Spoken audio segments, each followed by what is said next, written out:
Now there are over 30 prisons in the state of California. What prisons would people know who you are and know your name? Any California prison I go to. There's Bloods in every California state prison. There's LA gang members in every California state prison. So anywhere I go, I know somebody.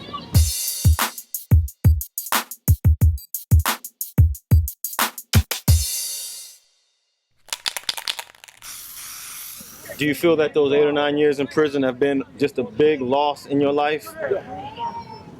I look at life now where I was willing to give 2 years to the prison system on behalf of my financial independence.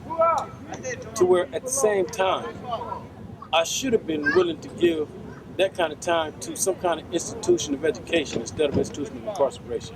Something that I'm carrying with me these days is that no matter what, no matter how, you got to give the system some time. I don't care if you go out here and sell drugs and you go to prison for the next 3 years for drug sales because you had to get your financial independence and get the money, the kind of money you felt you were worth. Or if you go to USC, UCLA, or any other college, the Art Institute of LA, or wherever that is, and give them that time off the top to gain your financial independence. You're gonna give the system their time because nothing lasts forever. And eventually, you can have a good run, but every run comes to an end. When I was in prison and told people, yeah, I was out 10 years, the first thing they looked at me and said, oh, you had a good run.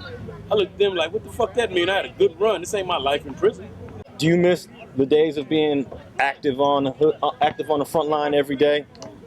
No, not really, because I take some of that as I was stuck in a rut and I really wasn't going nowhere. I'm taking it like, through a lot of that in my life, I was so stuck that I didn't even have a perspective of even trying to get up and go and make anything happen. I was just content with being where I was at. I was happy getting up every day, coming to the hood, running from the police, carrying a pistol, hoping I didn't get killed, hoping I ain't got to kill somebody else. You know what I'm saying? There's all these different things that go with being in the game. You know what I'm saying? I mean, there's so many different things that go with being in the game, you know? And it's like, a lot of that is what held me down and made me so discontent because I didn't understand exactly what I wanted to be. It took me to go to prison to sit down and reevaluate my life, what I wanted to do and where I wanted to be. For me to even have an understanding that life is greater than just being on Adam Boulevard. It gave me an understanding that when I was sitting in the penitentiaries that now I can sit back and I don't have to worry. Even though I'm incarcerated, ain't nobody chasing me. Well, I'm with no guns, the police ain't chasing me. I ain't got to go to the funeral next week or whenever. I ain't got to worry about my life being in danger. You understand what I mean? I mean, it sounds funny, but that's the truth.